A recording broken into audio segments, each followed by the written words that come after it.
Podcast Movendo-se, com Éder Monteiro.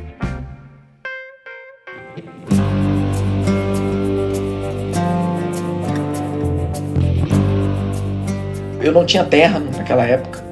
Eu comprei um terno, eu lembro como se fosse hoje, eu comprei um terno no Barra Shopping e eu não sabia que terno tinha que fazer bainha.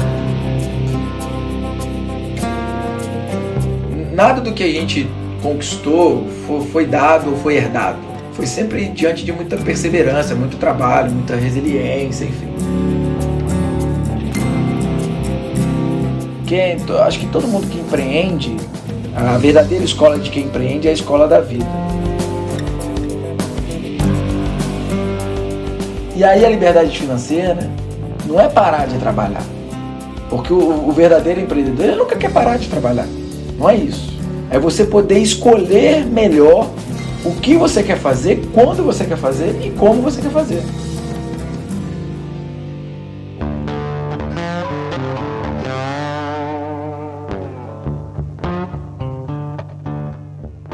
Muito bem, começando mais um episódio do podcast Movendo-se e que está na sua segunda temporada, cheio de convidadas especiais, conteúdos novos, muita coisa boa vindo pela frente. E seja bem-vindo, seja bem-vinda a mais esse episódio, esse programinha semanal que eu faço com muito carinho, muita energia para trazer conteúdo e inspiração, insight para você olhar um pouco para a sua carreira, refletir um pouco sobre a tua vida. E eu tenho convidado aqui, é muito bom ter amigo, né? Amigo porque a gente consegue convidar para várias coisas. Eu tenho um convidado aqui que é um grande amigo meu irmão, e que tem uma história para lá de inspiradora. Queria apresentar para vocês grande Lucas Linhares. Irmão, obrigado por ter aceitado bater um papo aqui, aceitar contar um pouco da tua vida para tanta gente que vai ouvir e vamos nessa. Eu que agradeço e me sinto muito honrado, né? Como você falou, você bater um papo com um amigo, ainda mais falando de como tudo aconteceu na sua vida. E eu espero poder contribuir aí com seus ouvintes, com algumas situações da minha vida de empreendedor, e tenho certeza que irei contribuir. A gente se conhece já tem alguns anos, Lucas, e você, eu já falei aqui, né, eu admiro muito a tua história. Hoje você dirige uma empresa junto com o Pablo, né, a grande Pablo também, irmão do Lucas, uma empresa que hoje é uma referência no Brasil, né, em assistência técnica e reparo de celulares. A gente vai falar um pouco sobre isso mais pra frente. Mas essa história começou há muito tempo atrás, muito longe do que é hoje, né? Fala um pouco sobre a tua carreira, Lucas, sobre a tua formação, cara. Como é que isso tudo surgiu? Como é que você se tornou o empreendedor que você é hoje? Então, eu acho que desde pequenininho eu sempre fui empreendedor e não sabia. Porque uma característica que um empreendedor tem é ser observador. E eu sempre fui observador. Sim. E como você falou, hoje a gente tem uma empresa. Essa empresa ela tem aproximadamente 600 funcionários. No último ano a gente faturou algo em torno de 100 milhões de reais. E tudo isso foi conquistado do zero. E começou lá em 2005, né? Nem tem tanto tempo assim, né? 15 anos. 15 anos, é. Na época eu tinha 22 anos. Aham. Ou seja, empreender no Brasil já é difícil. Aliás, eu tenho até uma curiosidade. Moleque, então, né? Nem se fala. Moleque. E eu tenho até uma curiosidade. Eu não sei se alguém já colocou no Google o conceito de empreender. Que é muito legal. O conceito de empreender no Google, lá tá escrito assim: tarefa difícil e trabalhosa. Nunca busquei, não. Tem tudo a ver, né? Tudo a ver. Tá achando que empreender não dá trabalho, né? Olha aí. Nossa, demais. Ainda mais empreender sem dinheiro. Começar sem dinheiro. Então, em 2005, Éder, eu não tinha dinheiro. E, como você disse, essa empresa de hoje sou eu e meu irmão, que é o Pablo Linhares. O nome da empresa é PLL por conta disso. Pablo e Lucas Linhares. Essa é a história que a gente conta para as pessoas que a gente conhece agora. Sim. Porém, como você é meu amigo, eu vou te contar vai ficar só entre a gente aqui, tá? Então, em 2005, eu trabalhava para uma empresa, e essa empresa era um centro de reparo. Na época existia era Telefônica, não era nem Vivo, era ATL, enfim, você sabe muito bem, você conhece muito bem desse ramo. Sim. E aí surgiu uma oportunidade da gente abrir uma assistência técnica. A gente não tinha muita pretensão, eu sempre fui muito bem de relacionamento, queria empreender, queria trabalhar para mim mesmo, queria produzir para mim mesmo. E aí foi quando minha mãe, que acabou sendo, que sempre foi minha grande inspiração, acabou juntando eu e meu irmão, o Pablo. E o Pablo eu tirei ele de uma furadaça, de uma furada. Ele na época ele também queria empreender, mas ele queria abrir uma... Tipo essas lojas de revelação de filme, Kodak. Sei. Imagina isso hoje. Imagina. Aí, Pablo, se deu bem, hein, cara. Pô, agradece, né? Então, aí, enfim, nos juntamos e aí a gente tinha ideia, eu já tinha conseguido de acordo com o pessoal da LG, que foi a primeira bandeira que a gente conseguiu trabalhar. Tá. Que eu trabalhando, na empresa que eu trabalhava, eu fiz amizade com o gestor da LG e falei para ele do meu sonho, do meu desejo. E o Pablo tinha um contato também muito forte com a Samsung na época. Uhum. Mas só deixa eu voltar um pouco aqui. Onde é que a sua mãe entra nessa história? Ela já tinha algum tipo de negócio voltado para essa área de celular? Como é que ela entra nesse trio aí? Então, a minha mãe é a melhor comerciante que eu já conheci no planeta. Muito a minha bom. mãe, a gente brincava, a gente costumava dizer que ela vendia areia no deserto. Uhum. E ela conseguia te convencer que a areia dela era melhor que aquele monte de areia que estava no chão. Certo. Então minha mãe sempre foi espetacular. Só que minha mãe, ela sempre trabalhou na parte de vendas. Uhum. Então ela tinha loja de vendas de telefone, desde a época lá que você comprava linha. Nossa, e depois começaram a vir alguns telefones de fora, enfim. Ela desde essa época, então eu desde pequenininho, eu sempre cresci e ouvi muito falar de telefone. Uhum. E a gente sempre acreditou que o telefone seria o nosso futuro, até então. E aí, ela sempre inspirou a gente. E uma outra lição que ela sempre deu para mim e pro Pablo, que nós somos mineiros, e minha mãe, como boa mineira, ela falava que a gente tem que ter vista alta. O ter vista alta dela é ter ambição. É querer crescer na vida, né? Prosperar. Legal. E daí veio, enfim, a gente conseguiu realizar esse desejo de empreender em 2005, mas com uma dificuldade, eu acho que da maioria dos brasileiros, sem dinheiro nenhum. Aí foi quando a gente começou, através dessa empresa que eu trabalhava, que era um centro de reparo de alguns fabricantes, incluindo a LG, a gente conseguiu um credenciamento. Tá.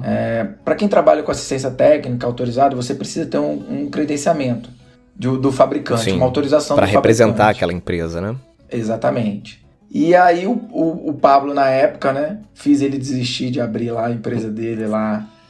De revelação de fotos. De revelação de foto, que era uma inovação, ele achava que ele era o novo Steve Jobs. Tava disruptando o mercado. E aí a gente conseguiu, e aí ele tinha um contato muito bom também com a Samsung. E aí desde o início a gente decidiu ser multibrand, então ser multimarcas.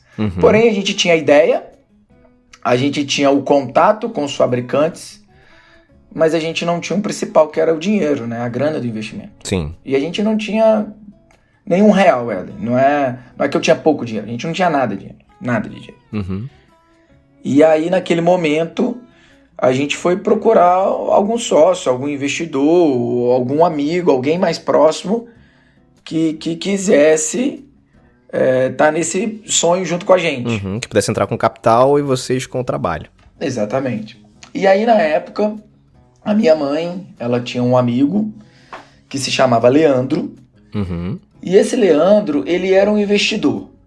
Ele, na época, ele tinha vários tipos de negócios. Ele tinha lan house, ele tinha sapataria, ele tinha concessionária de carro, ele tinha loja da Telefônica, ele tinha loja de bijuteria, enfim, era um investidor nato. Ele atirava para tudo qualquer lado, mas sempre entrando com capital e nunca com trabalho. Certo. E aí, enfim, a gente conseguiu fazer. Na época ele investiu R$30 mil. E qual que era o nosso combinado? Eu tinha que entrar com a bandeira da LG, o Pablo com a bandeira da Samsung, e ele entraria com R$30 mil. Caso tudo desse errado, eu teria que devolver para ele R$10 mil, o Pablo devolver para ele R$10 mil, e ele tomaria o prejuízo de R$10 mil, ou seja, todos ficaríamos com prejuízo de R$10 mil. Dito isso, acertado, todas as cláusulas, enfim, ele investiu R$30 mil e a gente montou a nossa primeira assistência técnica em Petrópolis, no interior do Rio de Janeiro. Legal. E essa assistência, ela reparava aparelho LG e Samsung. LG e Samsung. Porém, né, como as pessoas devem conhecer, Petrópolis é uma cidade pequena, de um pouco mais de 300 mil habitantes, no interior do Rio de Janeiro. Região serrana. Então, região serrana, na época não tinha tanto celular quanto hoje, né? Hoje a gente tem mais celular do que pessoas no Brasil. Do que habitante, E aí o volume era muito baixo. Então, trabalhava eu, Pablo, e a gente contratou um técnico. Então a gente tinha um funcionário, que esse funcionário inclusive ganhava mais do que a gente no início. E a gente fazia tudo, como todo empreendedor você faz tudo. Então sim. Eu era atendente, eu era estoquista, eu fazia parte administrativa, o Pablo também, telefonista, enfim. Cobrava escanteio e cabeceava. Tudo. E aí, mas o que é bem legal é o seguinte, que a gente teve... Mas a gente, desde aquela época, a gente queria reparar o aparelho rápido. As pessoas ainda não tinham a noção que o celular era tão importante. Porque naquela época, com exceção de médico e taxista, porque nem Uber existia naquela época, né? Se a gente for pensar, o YouTube foi lançado em 2005. Cara. Parece que faz um tempão, né? Pois é. Mas foi ontem praticamente. E naquela época, então, era mais um luxo do que uma ferramenta de trabalho. Uma necessidade, né? Exatamente. E aí, mas a gente sempre veio com esse pensamento de fast repair, de reparo rápido. E naquela cidade pequenininha, entrava 2 clientes por dia, e os 2 a gente reparava no mesmo dia. Sendo que na capital, no Rio de Janeiro, você não tinha nenhum prestador de serviço que reparava tão rápido quanto a gente. Sim. E aí aquilo a gente foi, enfim, conquistando, agradando os nossos consumidores, até que um lojista, um certo dia a gente não sabia quem era, e como a gente ficava muito tempo sozinho, sem ninguém, e como um bom mineirinho, a gente gosta de conversar, né? Gosta de uma prosa. E aí todo mundo entrava... Só um parênteses aqui, junta você e o Pablo, meu Deus do céu, é resenha, vira rave. A gente fica conversando. Pro seu podcast. Pessoal, a gente só avisando aqui que a gente vai separar esse episódio em 5 etapas, tá? Mas vai lá. Então todo mundo que entrava, a gente atendia muito bem, conversava, fazia amizade mesmo. E aí um dia foi um lojista, que ele representava uma operadora, ele era um grande player de uma operadora, e a gente sem saber quem ele era, a gente atendeu ele super rápido na hora e ele ficou impressionado. Legal. E aí ele indicou a gente para essa operadora sem a gente conhecê-lo, sem a gente saber que ele ia fazer essa indicação. E aí um dia essa operadora queria prestar um serviço de pós-venda diferenciado, entrou em contato conosco. No início a gente achou que era mentira. E aí eles agendaram uma reunião com a gente. Só que quando eles agendaram uma reunião com a gente, tem um caso interessante, porque foi o seguinte, uma operadora vai se reunir conosco. Eu era uma empresa, eu, meu irmão e um funcionário. Eu atendia 2 clientes por dia. E o projeto dessa operadora era a gente atender o interior do Rio inteiro. Caraca. Todas as cidades do Rio de Janeiro. Era um projeto muito grande. Mudava completamente o negócio, né? Não, completamente. Mudava de tamanho. E aí o engraçado é que a gente falou, olha, eu não posso receber eles aqui desse jeito. Então a gente desenvolveu uma estratégia. Então o que a gente fez? Eu fazia faculdade na época, né? Eu fazia faculdade de Direito. Eu digo que faculdade de Direito e faculdade de Administração é quando você não sabe o que você quer fazer, você faz uma das duas, né? No meu caso foi um pouco disso. Quando eu me formei, no segundo grau, eu não sabia muito bem o que eu queria, aí na dúvida eu fui pro lado do direito. E aí eu fazia faculdade de direito, estava cursando o 7º período de direito, e aí eu chamei algumas meninas da minha faculdade para fingirem ser a minha recepcionista. montou um teatro ali. Montei um cenário. Todos os clientes que eu reparava na hora, eu segurei uma semana e pedi para buscarem exatamente naquele no dia que você ia ter todo mundo, todos os seus amigos ali reunidos. Eu pedi, eu não tinha terno naquela época. Eu comprei um terno, eu lembro como se fosse hoje, eu comprei um terno no Barra Shopping e eu não sabia que terno tinha que fazer bainha. Eu não tinha terno, né? Eu nunca tinha usado na minha vida, eu tinha 22 anos. E aí eu lembro que eu comprei um terno azul, mas esse azul porteiro, sabe, bem bonito.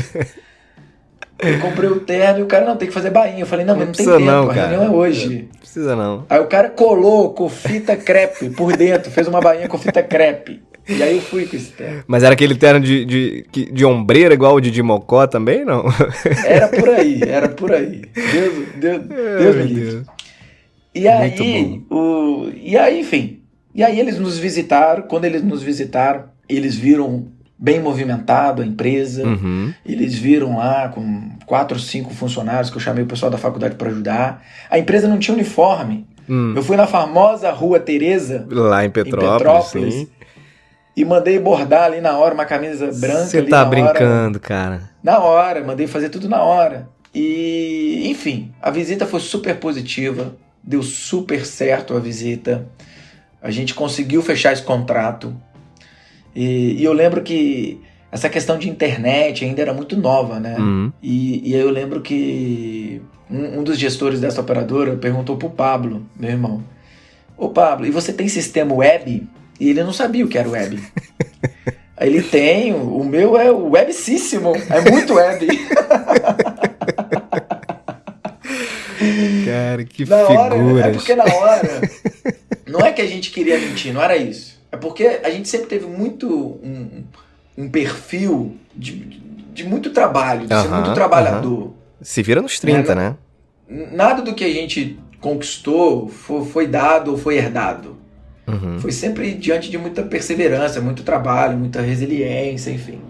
Então a gente sabia que naquele momento, eu não sabia do que se tratava, né? A gente não sabia do que se tratava, mas a gente ia conseguir, a gente tinha certeza disso, que a gente ia conseguir. Legal. E aí, enfim, na época a gente ficou super nervoso, mas hoje a gente dá risada. E aí a gente fechou o contrato, começamos a atender o interior inteiro do Rio de Janeiro. E a empresa realmente mudou de patamar. Mas aí só uma pergunta. Vocês criaram ali, obviamente, um cenário ali emergencial, né? Uma operação de guerra ali para conseguir fechar um contrato super importante que mudaria, e como mudou, né, a realidade do negócio de vocês. Mas aí, beleza, topei, vou assinar o contrato com vocês. E o que vocês precisaram fazer para dar conta dessa demanda tão grande que vocês não estavam nem um pouco preparados para ela do ponto de vista operacional, infraestrutura, funcionários? Qual foi o passo seguinte à resposta positiva de fechar o contrato? Não, então, assim que a gente teve o contrato fechado, a gente tinha uma questão ainda de não ter capital. E o Leandro, como ele era um sócio investidor, a gente foi pedir para ele, falou: Leandro, ó, aqueles 30 mil acabou, a gente precisa de mais, porque agora a gente precisa se reestruturar, a gente precisa contratar mais pessoas, enfim, a gente precisa investir na empresa. E aí foi quando o Leandro, ele, diferente de mim, do Pablo, ele não acreditava no negócio, mesmo com esse contrato. É porque como ele era investidor, só que ele era investidor que tinha uma visão a curto prazo. E a empresa ela já estava funcionando há mais ou menos 6 meses sem nenhum retorno. E eu voltei para ele e falei: olha, o dinheiro acabou, a gente precisa de mais. E aí naquele momento ele não quis investir mais. E aí a gente teve uma primeira dificuldade, que foi o seguinte: a loja, quando a gente alugou, o fiador era o sogro dele. Tá. E ele não quis mais colocar dinheiro. Então eu e o Paulo, nós nos reunimos e falamos: olha, se a ideia era ele entrar como investidor e ele falou que não vai investir mais, então não faz sentido ter ele mais. Então vamos fazer uma reunião com ele, vamos tentar parcelar isso à la Casas Bahia e vamos enfrentar nós dois. Até porque a gente acreditava muito nisso. Legal. E aí foi isso que a gente fez. E aí, Éder, antes de eu entrar na parte da operação em si, tem algumas coisas que acontecem na nossa vida que é um pouco sem explicação. Então, a gente teve meio que um anjo na nossa vida, assim. E de graça. Aquele mesmo empreendedor, lojista que eu te falei, que indicou a gente para aquela operadora, a gente se viu num momento muito grande de dificuldade. Porque o Leandro saiu e o dono do imóvel queria tomar o imóvel porque não tinha mais fiador. Ou seja, então, vocês corriam o risco de ficar sem a loja física, né? Sem a empresa. E aí ninguém da minha família tinha um imóvel. E é difícil você pedir isso para alguém. Claro. E aí, eu e o Pablo, nós fomos conversar com esse lojista, que a gente sabia que ele tinha dinheiro, que ele vivia bem na cidade. Eu tinha visto ele na minha vida 2 vezes. 2 vezes. Eu e o Pablo, a gente marcou um almoço com ele, e eu lembro como se fosse hoje. Esse almoço, a gente tinha R$20 para almoçar com ele. Quando a gente chegou no restaurante que ele indicou, eu achei que o restaurante era caro. E aí, na hora da gente sentar para almoçar, como a gente só tinha R$20, eu falei para ele que eu já tinha almoçado. Porque eu não queria passar vergonha de, no final do almoço, não ter o dinheiro para pagar. Sim. E aí eu tava morrendo de fome. E o engraçado, né? Que o Pablo não. O Pablo é diferente de mim. Você conhece ele, tem outro perfil. O Pablo, não, tô morrendo de fome. Sentou pra comer. E o Pablo comendo e fazendo caras e bocas pra mim. Lucas, você tem certeza que você não tá com fome? E ele sabia o motivo pelo qual. E aí eu, não, tô satisfeito. Obrigado. Nesse almoço, o intuito desse almoço, a gente foi pedir pra esse lojista ser o nosso fiador. Uma pessoa que nós tínhamos... Enfim, eu tive contato com ele 2 vezes. Zero intimidade, né? Zero intimidade. Cara, e esse cara acreditou na gente, você acredita? Do nada. Maravilha. E hoje a gente vê algumas situações assim que pai nega pra filho, filho nega pra pai, irmão nega pra irmão. E um cara que tinha me visto 2 vezes na vida aceitou ser meu fiador. Então por isso que eu falo que às vezes a vida coloca uma espécie de anjo assim. E é bem legal. Conheça o curso online Seu Podcast no Ar. O passo a passo para você lançar os seus conteúdos. Acesse movendo-se.com e inscreva-se. Opa, vamos fazer uma pausa aqui. E essa pausa, obviamente, além de reforçar e te incentivar a conhecer o curso online Seu Podcast no Ar, eu queria também recomendar um episódio muito legal da primeira temporada. Você que está ouvindo aqui esse bate-papo com o Lucas, tem um episódio da primeira temporada, que é o episódio número 11, com o querido Fabrício Oliveira. O título do episódio é Empreendedorismo na Veia. É muito legal, a história que o Fabrício compartilha é espetacular. Recomendo demais que você, na sequência aí, ouça esse episódio. E aproveita também, se está gostando desses conteúdos, dá um print na tela, compartilha lá nas suas redes sociais e marca o podcast Movendo-se, o @Movendo-se, tudo junto, beleza? Vamos seguir aqui.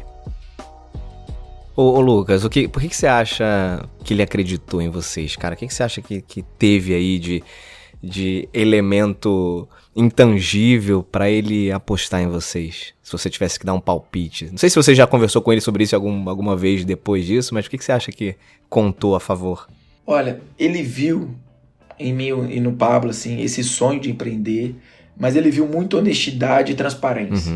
Ele viu que a gente estava desesperado com relação a isso, mas ele viu que a gente era um sonho nosso e que a gente ia cumprir com a nossa palavra e que a gente ia fazer ao máximo para que ele não tivesse nenhum tipo de penalização. Porque quando você é fiador, se eu não pago, ele tem que pagar. Claro, claro. Então eu acho que ele acreditou na gente de graça. Não tem uma explicação muito lógica. Ele acreditou na gente, não sei, bateu, Santo bateu, deu match. Né? O Santo bateu. Que bom, cara, que legal. E ele acreditou na gente. E aí, dito isso, saiu o Leandro, colocamos no fiador, sem dinheiro nenhum, tivemos que reestruturar a empresa. E aí a primeira coisa que a gente fez é o seguinte: vamos procurar o tal do sistema web. A gente precisa ter controle da nossa empresa. A gente precisa saber o que está acontecendo. Porque uma coisa é você trabalhar com baixo volume, conseguir controlar tudo em planilha, né, na mão, como a gente costuma dizer. Outra coisa é você com alto volume ter que cumprir prazos, né, SLA, cumprir metas de qualidade, enfim. E aí a gente foi procurar se estruturar.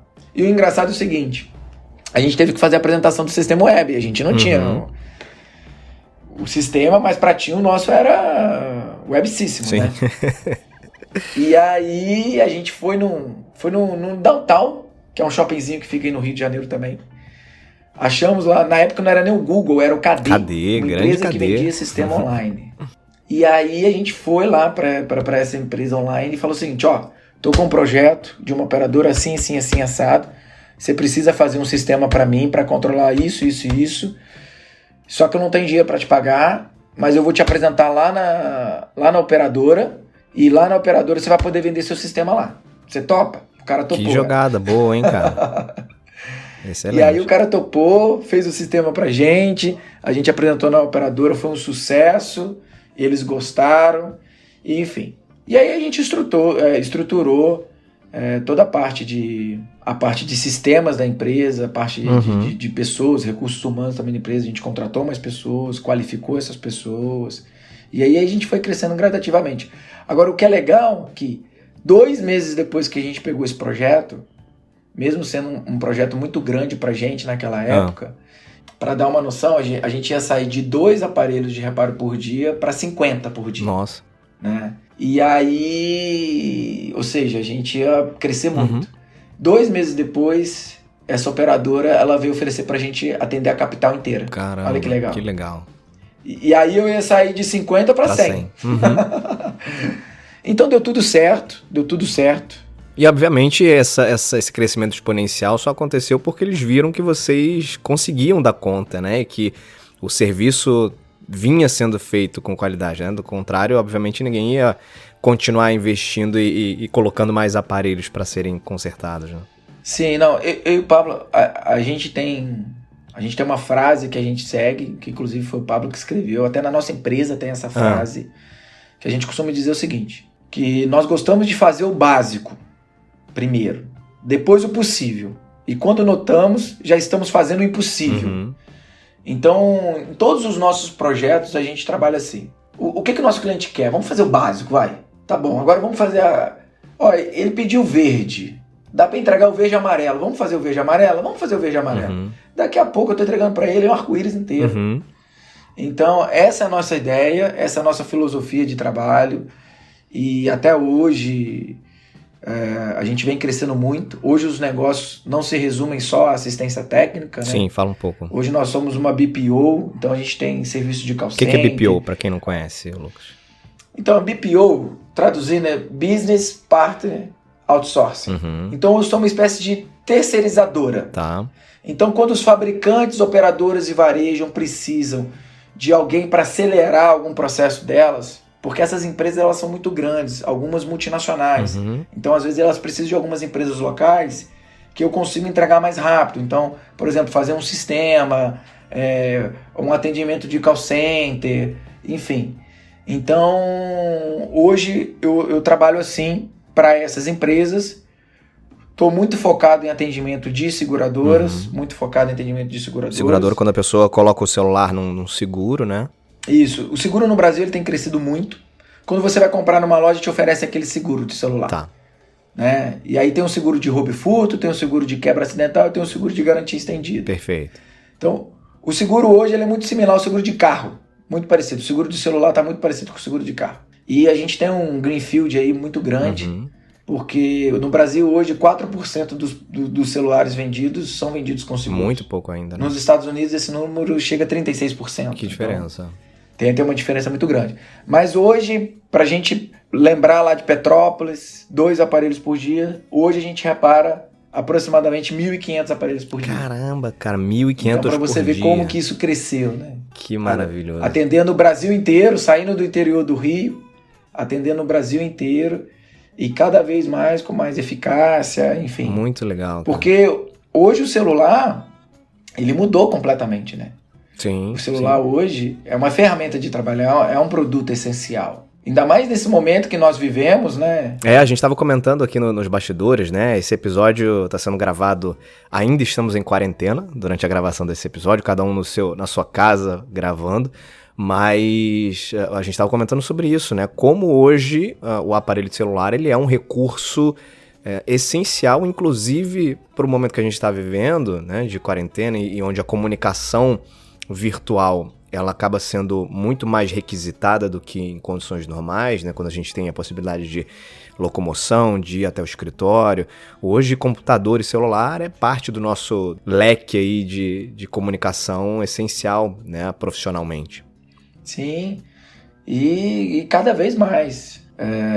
Hoje nós somos um dos maiores players do Brasil. Muito bom, cara. Construíram de uma lojinha lá em Petrópolis, na região serrana do Rio, construíram hoje uma das referências no Brasil, uma das maiores, um dos maiores players do Brasil nesse ramo. 600 funcionários, faturamento de 100 milhões no ano passado. Cara, que case. E isso é que eu chamo de movendo-se, né, cara? Você e o Pablo são exemplos clássicos do que a gente entende como pessoas que de fato correram atrás, se moveram, não ficaram satisfeitas com o status quo das coisas, não ficaram satisfeitas com aquele cenário cheio de obstáculo que poderia ser uma barreira importante para o crescimento de vocês.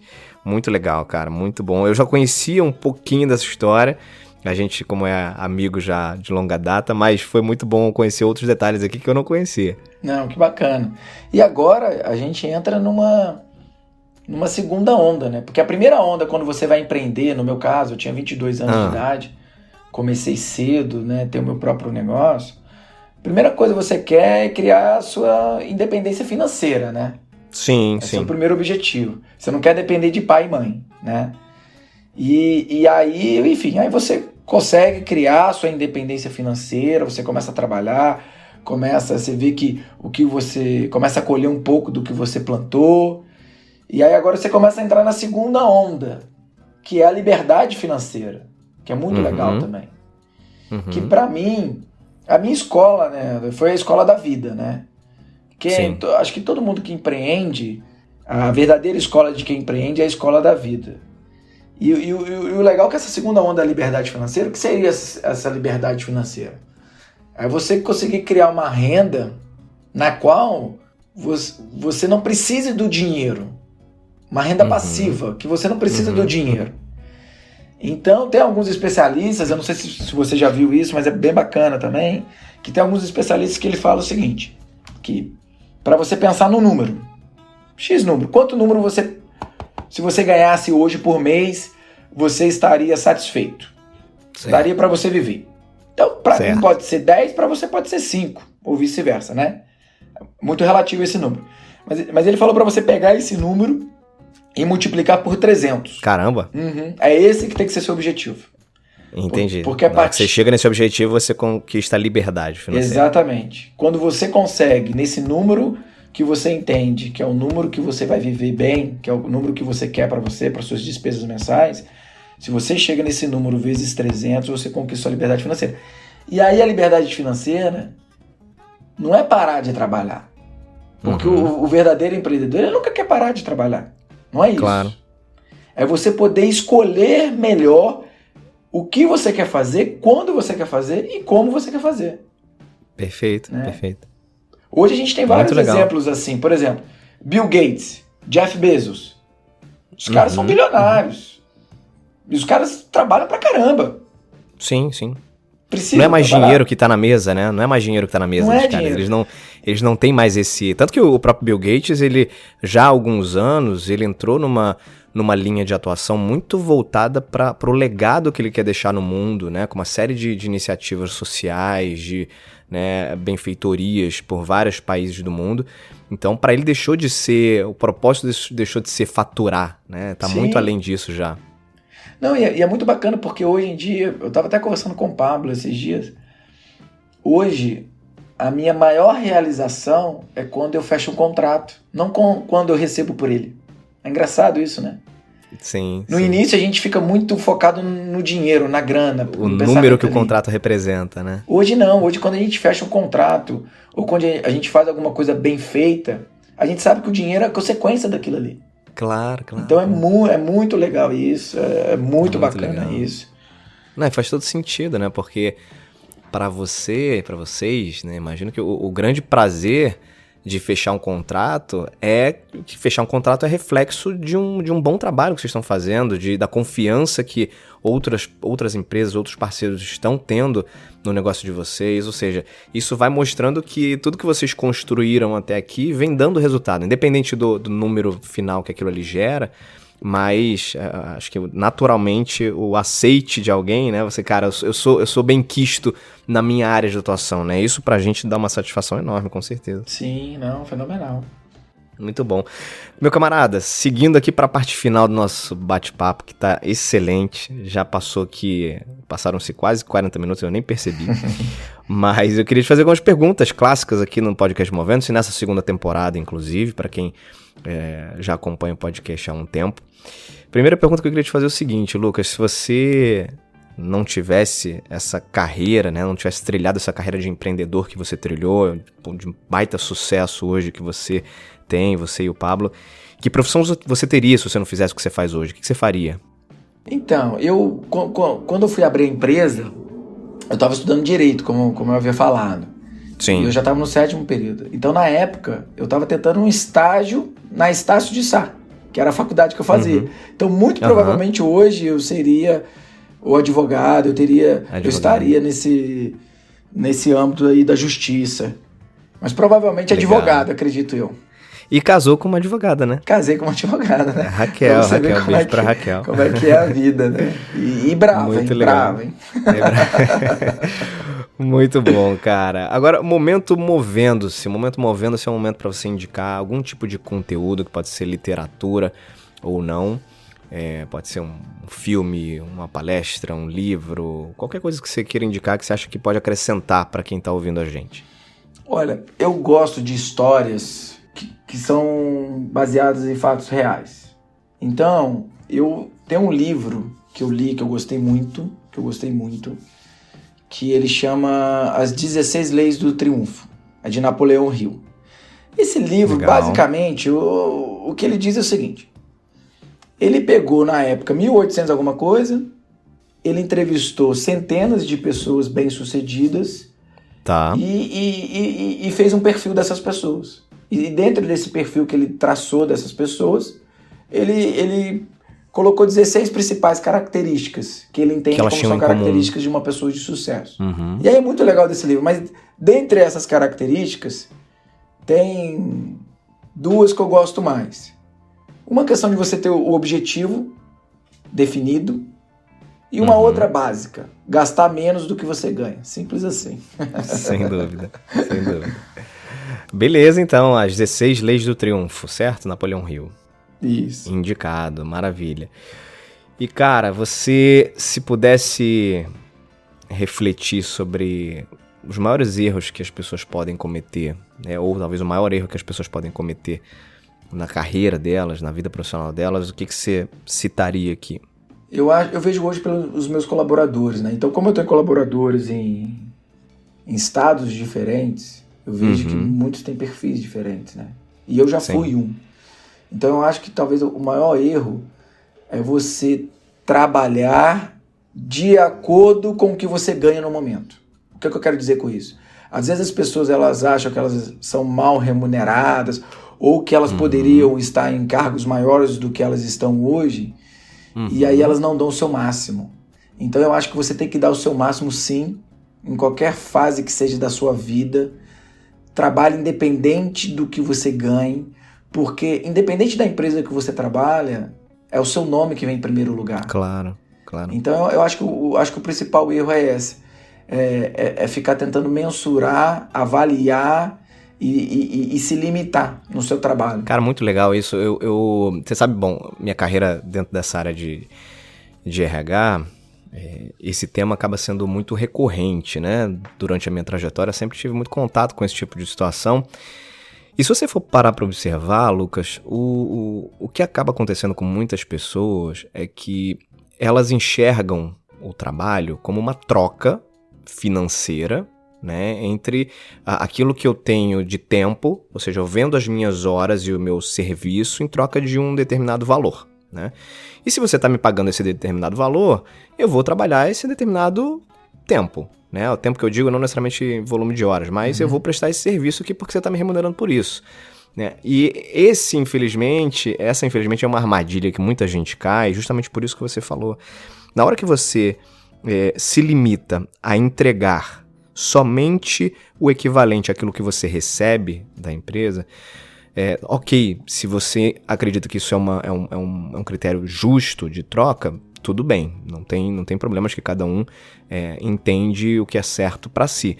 Mas se você está dentro de uma organização, a melhor maneira de você crescer dentro dessa organização é você não fazer essa troca um por um, né? Você está sendo remunerado por um determinado serviço que você presta, mas você vai ser lembrado e vai alçar novos voos ou ser considerado para outras oportunidades e para eventuais crescimentos, inclusive fora dessa empresa, quando você entregar mais do que o normal, mais do que o padrão, mais do que o que é esperado. Porque o padrão é o padrão, né? É o medíocre, né? O mediano. Isso aí é o que se espera de todo mundo.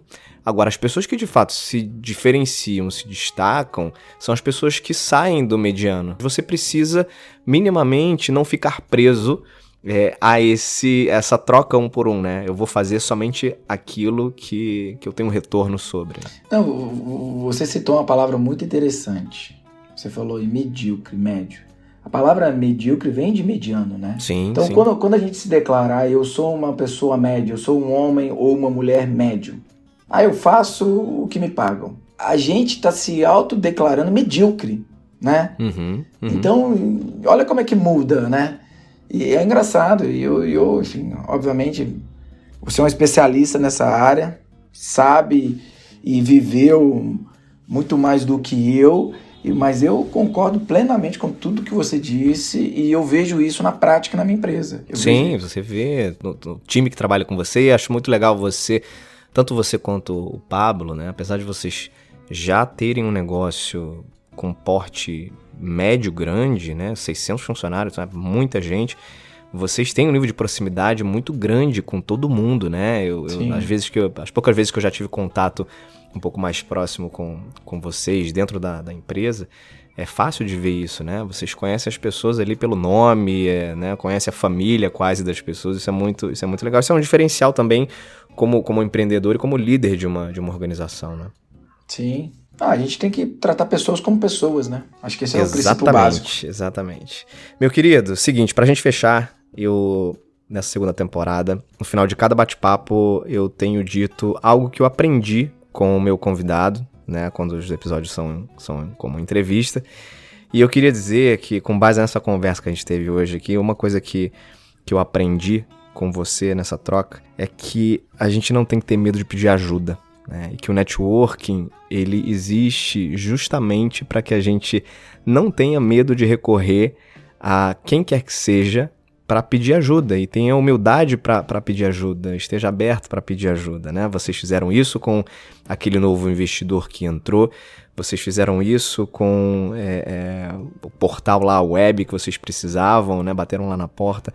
Então, não ter medo de pedir ajuda é uma grande lição que eu saio aqui desse nosso bate-papo. Eu espero que quem está ouvindo a gente também tenha percebido isso e tenha coletado uma série de outros insights inspiradores. Sem dúvida foi um bate-papo muito inspirador, eu tinha certeza que seria.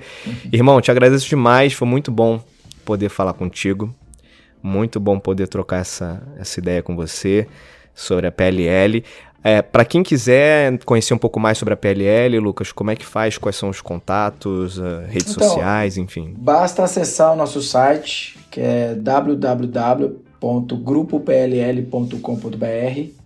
E lá vocês vão ter mais informações do que a gente faz, quais são os tipos de serviços que a gente presta, enfim, vão conhecer até um pouquinho mais sobre mim e sobre o Pablo também. Maravilha, inclusive vão saber onde recorrer quando tiver algum problema com o celular. É verdade, e quem falar que é amigo do Éder é reparado mais rápido. Opa, o código de cupom movendo-se vai ser reparado mais rápido. Irmão, obrigado, viu? Foi um prazer falar contigo. A gente se encontra por aí. Um beijo na família, em todo mundo. Obrigado você, Éder. Obrigado pela oportunidade aí. Adorei também o bate-papo aí. E espero acabar logo essa pandemia aí para poder revê-lo novamente aí. Isso aí, meu camarada, tamo junto. E pra você, obrigado pela tua audiência. Espero que você tenha curtido essa conversa aqui com o Lucas Linhares. Se conecte com outros episódios que estão disponíveis aqui nessa plataforma que você costuma ouvir. Conecte-se também lá na rede social, nas redes sociais do Movendo-se, no Instagram, @Movendo-se. Tem o site também, que há pouco tempo tá no ar, o movendo-se.com. Lembrando que o Movendo-se é sem hífen, tudo junto, movendo-se.com. Então tem um site bonitinho lá, todos os episódios estão lá também para você ouvir. E a gente se encontra num próximo episódio ou numa próxima resenha. Beijos e abraços, até mais!